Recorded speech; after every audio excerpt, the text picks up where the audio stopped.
disons que des fois, d'oubliant de cocher une case, par exemple pour déclarer la PAC, on peut perdre 10 000 balles, quoi. Quand j'ai annoncé que j'étais ambassadrice du sommet de l'élevage, j'étais en train de faire téter un veau, il y a une vache qui m'a littéralement chié dessus, quoi. Et c'est pas grave, Bah c'est pas ça fait grave. partie du métier. Mais oui, c'est la vie. T'aurais fait les choses différemment ou pas? Complètement. Ouais. Ah ouais. Ah ouais. Je me suis déjà tracé un schéma en marche arrière, quoi. Ah oui, Ah ouais. tu rétro-pédales des fois en C'est disant, ça. ah, Et je me j'aurais pu dis, faire comme bah ça. en fait, finalement, tout ce que j'ai pas fait auparavant, j'aimerais bien le faire maintenant, quoi.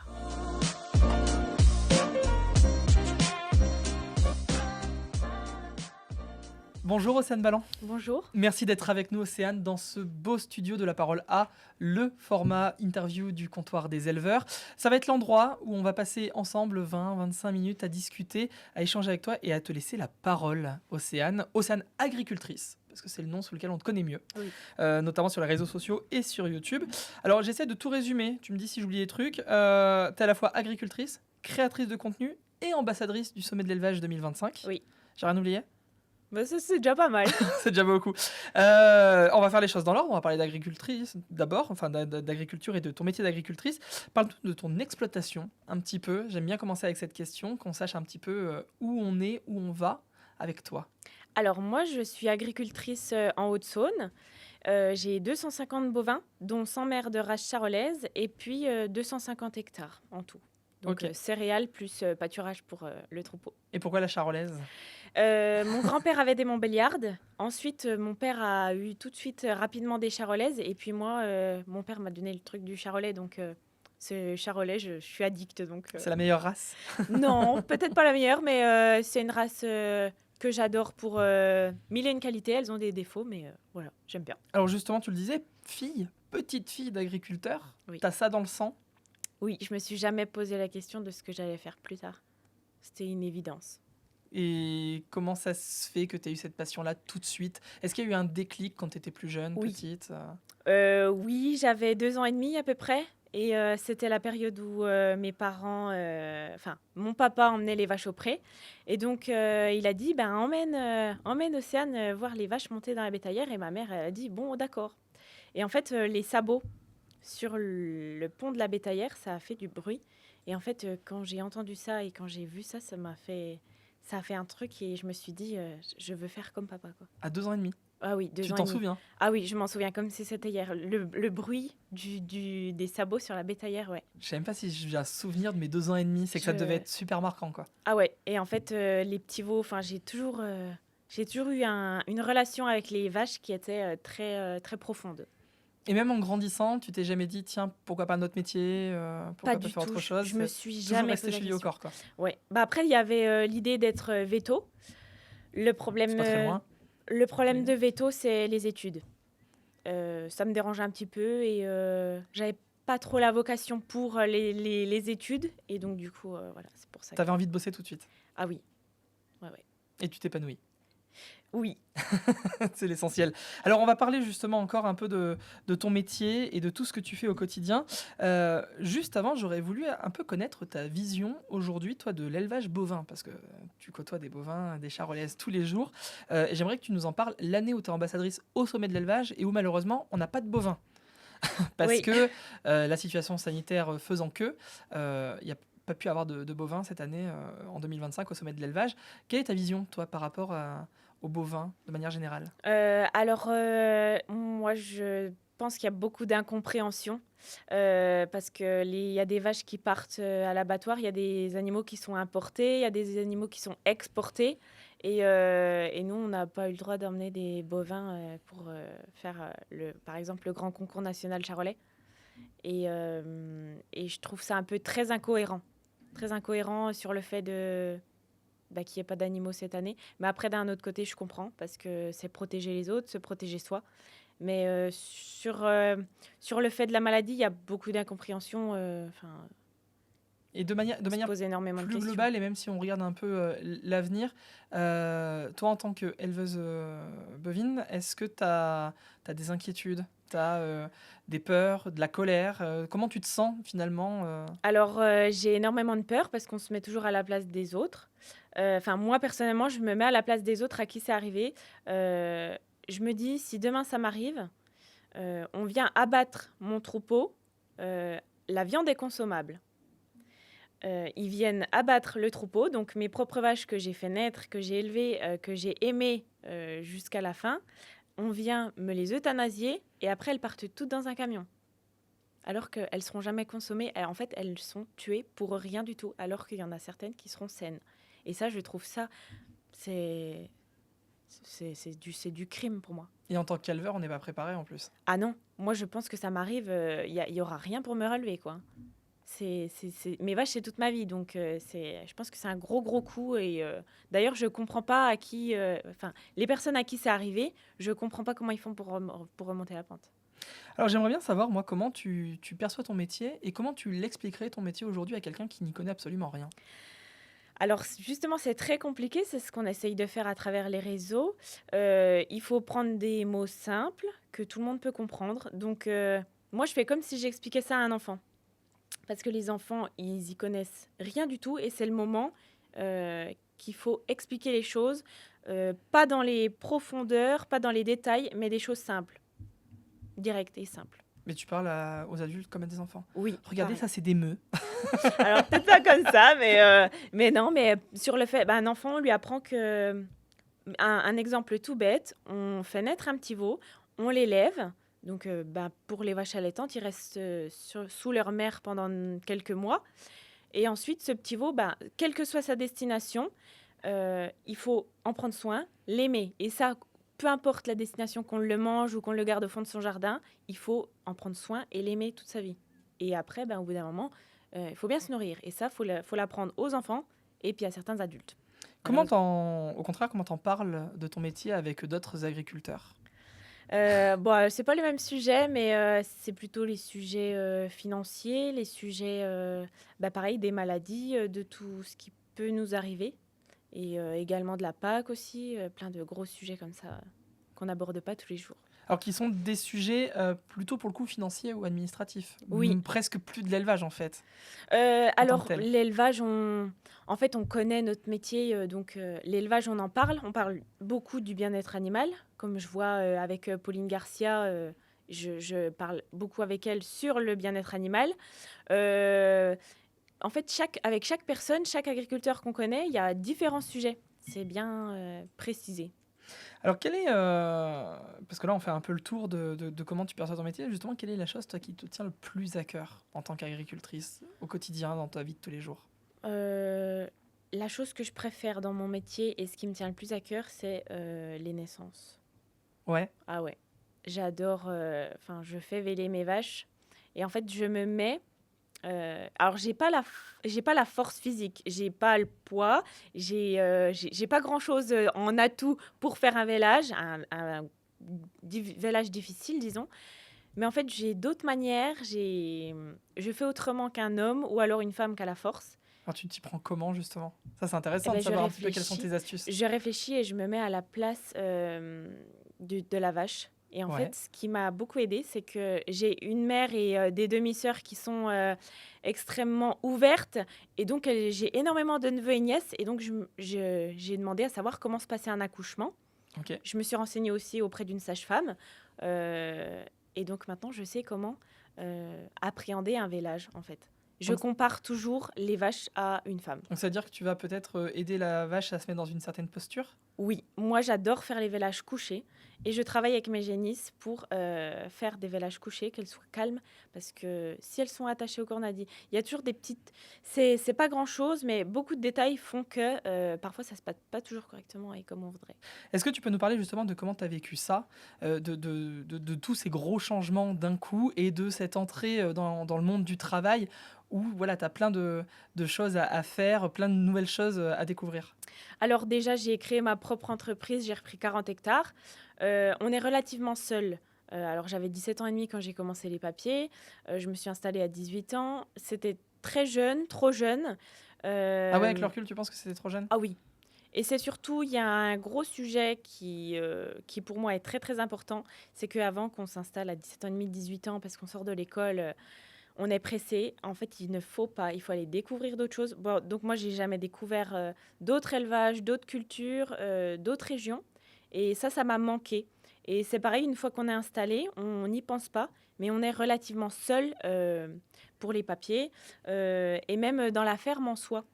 En quoi ça t'a manqué justement? Est-ce que ça fait pas de toi, une plus mauvaise agricultrice que le voisin d'à côté? Non, non, non, ça m'a manqué, je pense que c'est personnel. Moi, j'ai toujours besoin, de voir du monde, mais en très petite quantité. Mais c'est vrai que après c'est un mode de vie et je pense qu'il faut le dire aux jeunes, qu'une fois qu'on est installé et ben, forcément à l'école, on voit les copains, il y a l'internat, il y a les sorties, mais en fait, après il y a c'est un gros changement, il y a plus ça, quoi. Ça s'arrête, Ouais, presque instantanément, presque enfin, instantanément, ouais. On est tellement débordé de boulot aussi sur la paperasse et moi j'ai personnellement, personne me l'a dit, j'étais pas prête pour ça, quoi.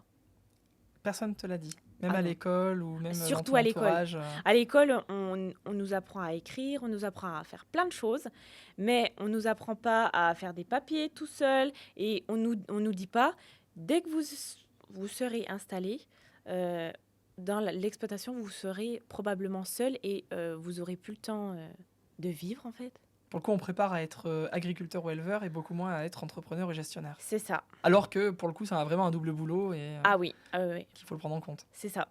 Et justement, ça fait partie des choses un peu qui t'agacent aujourd'hui, les charges administratives, les papiers? Ah oui, énormément. Quand on voit, enfin, pour payer une facture maintenant, il faut faire des tas de choses. Pour préparer au comptable, on paye des comptables.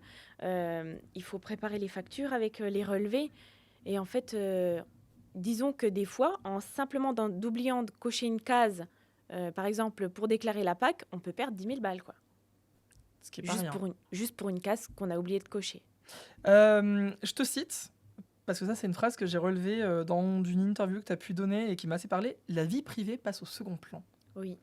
Est-ce que déjà tu peux dire en quoi ça t'a impacté? Comment ça t'a impacté, par rapport à peut-être un peu ce que tu disais tout à l'heure, que tout s'arrête instantanément quand on commence à reprendre la ferme? Ouais, alors moi, j'ai pas eu énormément de jeunesse. Je ne sortais pas, je ne bois pas, je ne fume pas. Donc disons que ça s'est pas arrêté du jour au lendemain pour moi parce que j'étais pas habituée à sortir régulièrement. Ce qui m'a fait énormément sortir, j'avais une stagiaire qui, elle, était un tout petit peu plus jeune que moi. Et elle n'avait pas le permis. Donc à chaque fois, je l'emmenais. Et en fait, c'est elle qui m'a sauvée un petit peu dans les années Covid parce qu'elle me faisait sortir. Après, j'ai rencontré quelqu'un. Et en fait, ça a toujours été le boulot en premier. Et après, ben, je n'ai plus sorti. Et quand on prévoit du cinéma, du resto, une sortie avec les copains, soit il y a un village, soit il y a les vaches qui se barrent, ou soit il faut aller semer le blé. Il y a toujours quelque chose à Il y faire. a toujours quelque chose. Et avec du recul, est-ce que c'est, quelque chose qui t'embête? Est-ce que c'est ou une question qui te trotte aussi dans la tête de savoir comment aujourd'hui, avec un peu de recul, tu équilibres plus ta vie perso et ta vie Ouais, pro? alors je viens de me rendre compte de certaines choses. Aujourd'hui, on est là. Demain, on ne sait pas si on sera encore là. Donc, j'ai une maladie qui s'appelle l'endométriose qui me fait souffrir énormément. Il y a des jours où je ne peux pas travailler. Maladie qui touche énormément de femmes en France, hein. Voilà, Tu pas une toute femme seule, hein. sur 10. Mmh. Et donc, je me dis, si demain, je viens à faire un infarctus, qu'est-ce que j'ai fait de ma vie? Eh bien, rien. Donc, j'ai pas envie de regretter des choses. C'est sûr que je peux pas partir en voyage, je peux pas partir en vacances quand je veux. C'était quand Mais tes dernières vacances? alors, pour la première fois, je suis partie au mois d'août là cette année. Et j'en avais besoin. Je suis pas partie pour me faire plaisir, mais c'est parce que moralement, j'en avais Ça t'a besoin. fait du bien? Ah ouais, c'était le moment ou jamais. Et de toute façon, ce qui doit arriver arrivera. Et alors justement, toi qui n'as pas trop connu les vacances, pas trop connu les sorties, le fait de prendre des vacances et après de revenir à la ferme, on aborde le métier comment? Et ben justement, suite à ça, j'ai fait un gros burn-out parce que je me suis dit, en fait, c'est ça la vie. C'est ça la vie, c'est travailler puis ensuite être récompensé en partant en vacances une petite semaine. Et là, je me suis dit, chaque petit moment que tu peux prendre avec tes nièces ou alors aller au restaurant, il faut profiter à 100%. Et en fait, il faut avoir plus de moments comme ça parce qu'il ne faut pas avoir de regrets, il faut simplement profiter de la vie, même si le boulot passe toujours en premier. Et justement, ton boulot et ces petits moments, de temps en temps, tu les partages sur les réseaux et on Oui. va y venir dans quelques secondes. Juste avant, j'aimerais qu'on se fasse un petit jeu ou une petite interview différente. C'est l'interview première fois. Ok. L'idée, c'est qu'on fasse un peu ensemble le tour de tes premières fois professionnelles, qu'on remonte dans tes souvenirs pour savoir un petit peu ce qui t'a donné autant de passion dans ce Ok. métier. Est-ce que tu te souviens de la première fois où tu es monté sur un tracteur? Alors oui. je m'en souviens, c'était un Massey Ferguson Mark II de mon grand-père. Ah oui, là, on est très précis. J'étais toute petite, j'ai encore la photo, j'avais une couche, j'avais un t-shirt blanc et une petite coupe au carré et ouais, je m'amusais à essayer de tourner le volant, mais forcément sans direction assistée, Oui, pas possible, ça quoi. manque un peu de force. Bah tiens, la première fois où tu as fait un vélage. Alors, mon père n'était pas là. Bien évidemment, il y a certains parents qui ne laissent pas faire. Bien souvent, ça, c'est un sujet énormément tabou, qu'il faut en parler et les parents ne laissent pas faire et là, il n'était pas là, j'étais toute seule et il fallait bien faire quelque chose et Bien sûr. j'ai fait le vélage, comme si j'avais fait ça toute ma vie et c'est un moment que j'oublierai jamais. Parce que tu l'avais déjà vu, observé Ah ben, avant. je voyais, mais depuis toute petite, mais je n'avais jamais fait moi-même. Et Parce alors, qu'en sur le moment, tu te souviens un peu de ce que tu ressentais? Est-ce que c'était de l'excitation, de la Alors, pression? j'ai sorti de la force, je ne sais d'où. Adrénaline? Mon cœur, il battait à 1000% et en fait, quand j'ai vu que tout s'était très bien passé, j'ai dit: «Oh c'est moi qui ai fait ça» Ouais, stylé. et en fait, on est tellement fiers de soi et en fait, après, on fait des câlins à la vache parce que puis on la remercie parce qu'en fait, on lui dit: «Pousse, pousse, pousse» puis elle pousse donc c'est magique. La première fois, le premier jour où tu as dû travailler toute seule à la ferme? Alors je ne m'en souviens pas parce que c'est vrai que quand j'avais 8 ans, je curais les vaches et il y avait une chaîne à fumier dans le temps, les vaches étaient à la tâche et en fait, je m'en souviens pas. Je lâchais les veaux, j'apprenais déjà à traire les vaches, donc Ça a toujours été un peu quotidien, quoi. ouais et en fait, j'ai toujours été très, comment on dit quand on est habitué à travailler seul? Très autonome. Très autonome. Ouais. La première fois où tu as donné un nom à une de tes vaches? Alors, ça c'est un gros, gros souvenir. Mon père, donc pareil, il m'a toujours été, il a toujours été très droit avec moi, donc les vaches, on les élève, on en prend soin et après, elles partent à l'abattoir, on les mange. Et en fait, je me suis très bien entendue avec un petit veau qui est tombé malade, donc c'est là que j'ai appris à faire mes premières piqûres, mes premiers soins au petit veau et donc cette vache, je l'appelais Océane. Elle avait le numéro Ah oui! 7932, ouais et donc d'ailleurs, je me la suis tatouée, sur mon bras droit et puis, ouais, c'était Océane et c'était ma meilleure amie. C'est le seul tatouage? Tu t'es pas fait tatouer tout le cheptel? Alors non. Parce que sinon, ça va être un peu, Non, tu mais as plus bon, de place, hein. j'ai gardé l'autre épaule, on sait jamais, au cas où. Un peu moins sympa peut-être, la première fois où tu t'es sentie un peu démunie dans ton travail? Alors vraiment démunie Ouais, ou vraiment démunie, où tu t'es dit: «Là, je suis un peu perdue, je suis un peu lost», quoi? après mes vacances, là, au mois d'août, quoi. Ouais. Ah ouais, c'était vraiment le gros déclic qui fait que La première fois où, même si tu as pensé à arrêter, ça restait le métier de tes rêves? la première fois, Ouais. à mon installation, quand, on est la tête dans les papiers, qu'il faut aller semer, qu'il y a des vélages, il y a les ensilages en même temps, il y a tout en même temps et il faut remplir les papiers pour s'installer et on est tout seul et là, je me suis dit: «Mais qu'est-ce que je fais?» Est-ce que je fais pas une connerie? Ouais et en fait, je me suis dit: «De toute façon, c'est mon rêve, c'est mes projets, c'est mon envie», donc je me suis plus posé de questions, j'ai rempli mes papiers, puis après j'ai été semée. La première fois où, sur les réseaux sociaux, tu as changé ton nom d'Océane Future Agricultrice en Océane Ouais, Agricultrice. Tu t'en souviens? je m'en souviens très bien. D'ailleurs, j'étais très peu fière parce que je me suis dit, «C'est un gros changement, je suis pas prête». Je suis pas prête. Pour moi, c'est toujours, future agricultrice, mais non, j'y suis vraiment. En fait, Oui, Latier, ouais, je confirme. ouais, j'arrive pas, j'arrive pas. Et la dernière, petite question, la première fois où tu as eu un commentaire sur les réseaux sociaux concernant ton travail? Alors positif, je m'en souviens très bien. C'est toujours des gens extérieurs à la famille parce que, pareil, les réseaux sociaux, ça touche énormément de monde. C'est souvent des personnes, plus âgées et ça venait d'un agriculteur, de Saône-et-Loire, me semble-t-il. C'était sur YouTube et je me suis dit, «Ah ben, en fait, ce que je fais, ça plaît et ça aide du monde» et je me souviens aussi d'une jeune femme qui m'a dit, heu: «C'est la première femme qu'on voit, t'occuper des bêtes sur les réseaux sociaux» et là, je me suis dit, «Il faut continuer, quoi». Alors justement, on va en parler de ces réseaux sociaux et de YouTube. Là, je vais m'adresser à la Océane ado, celle qui, le 4 décembre 2015, publie sa première vidéo YouTube, «Les vaches, ma passion». Pourquoi déjà, si jeune, il y avait l'envie de montrer ce qui t'animait sur les réseaux? Alors, c'est pas un passé super super génial. J'ai vécu du harcèlement scolaire, Donc j'ai été, aussi bloquée, Mais c'est bien d'en parler, hein. ouais, donc j'ai vécu du harcèlement, je me suis renfermée sur moi-même, chez moi et puis, j'allais travailler à la ferme. J'allais travailler à la ferme et je me suis retrouvée bloquée du dos. Donc c'est vrai que c'est un métier très physique et Ouais. surtout très jeune et c'est vrai qu'on ne fait pas assez attention à soi pour porter des choses, donc je me suis retrouvée bloquée du dos. Mais pendant ces 15 jours-là, j'ai pris des photos de mes animaux, j'ai pris des petites vidéos, et je me suis dit: «Je suis bloquée dans mon lit, j'aime pas colorier, j'aimais rien faire, en fait, je m'ennuyais» et donc j'ai regardé mes photos de mes vaches et je me suis dit: «Il faut faire un petit montage, il faut faire, parce qu'en fait, j'adore mes vaches, j'adore les photos et il faut en faire quelque chose».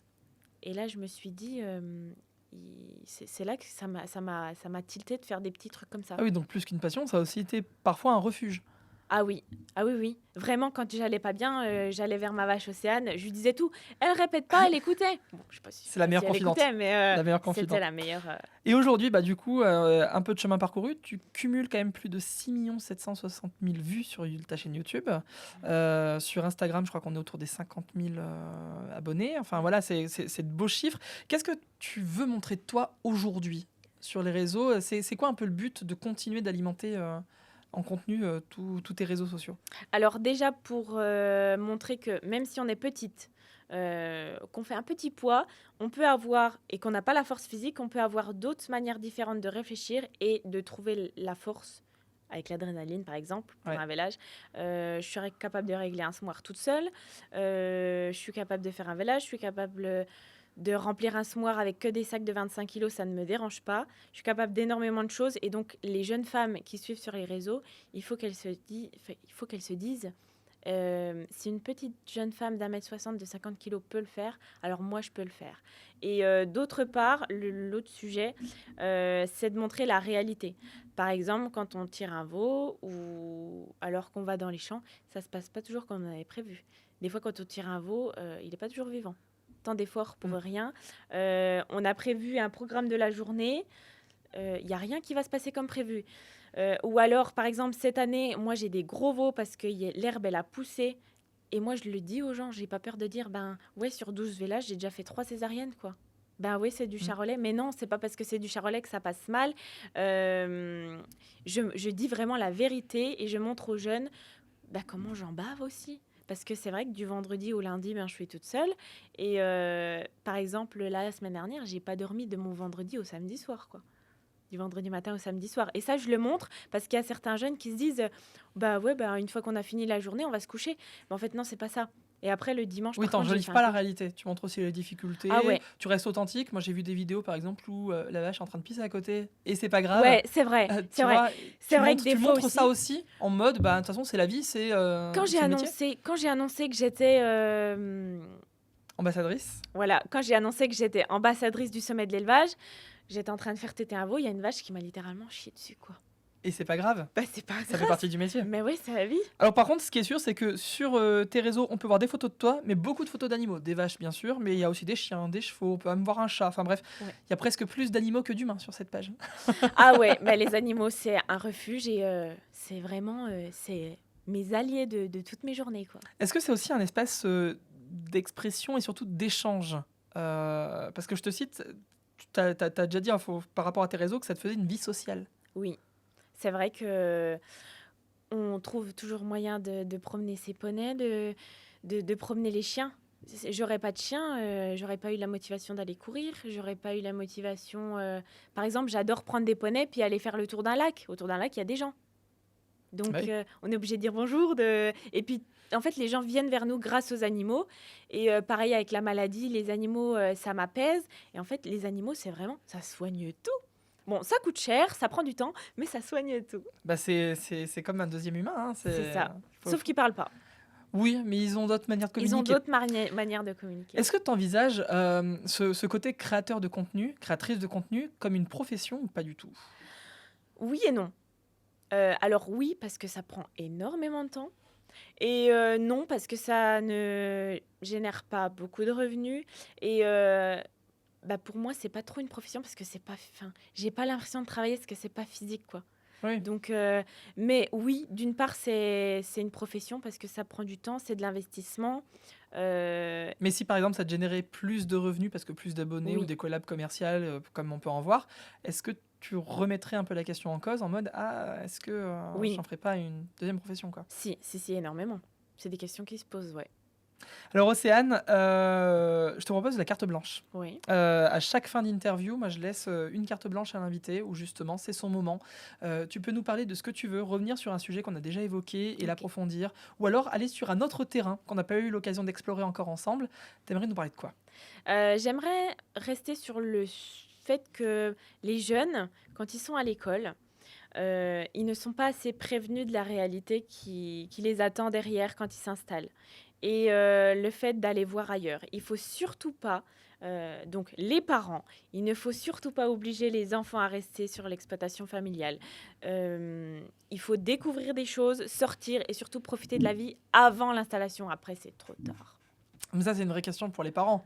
Parce que les parents, je pense qu'ils ont surtout envie de se dire il faut pas que l'exploitation meure, il faut qu'il y ait une Ouais, succession, qu'il y ait une suite, un héritage qui se ouais. crée quoi. Mais parfois, il faut faire des départs ailleurs. Et je pense que moi, je regrette pas de m'installer, de m'être installée, mais j'aurais aimé aller voir ailleurs, découvrir d'autres choses, d'autres entreprises.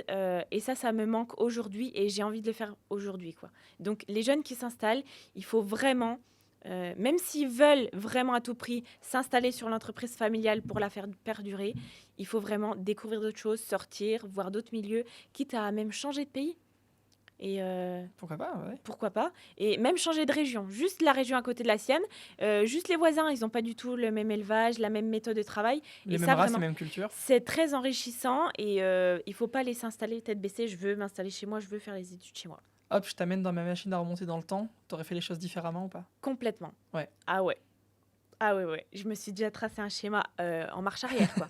Ah oui, Ah ouais. tu rétro-pédales des fois en C'est disant ça. ah Et je me j'aurais pu dis, faire comme bah, ça. en fait, finalement, tout ce que j'ai pas fait auparavant, j'aimerais bien le faire maintenant, quoi. Mais je pense qu'en tout cas c'est un vrai conseil que tu viens de donner. Ah ouais. S'il y a des jeunes ou des parents qui Mm. regardent ou nous écoutent, je pense que c'est un véritable conseil. Merci beaucoup Océane. Merci à toi. Qu'on te retrouve bien sûr sur les réseaux sociaux en tant qu'Océane agricultrice. Instagram, TikTok, Facebook, YouTube, YouTube. forcément. Voilà, donc n'hésitez pas à aller voir les photos, les vidéos d'Océane. Merci à vous de nous avoir suivis aussi. Vous pouvez aussi nous retrouver sur YouTube, sur la chaîne du Comptoir des Éleveurs, également sur les réseaux sociaux, Facebook, Insta, LinkedIn aussi. Et puis, vous pouvez bien sûr nous suivre sur le site comptoirdeseleveurs.com. À bientôt pour une prochaine vidéo, à très vite.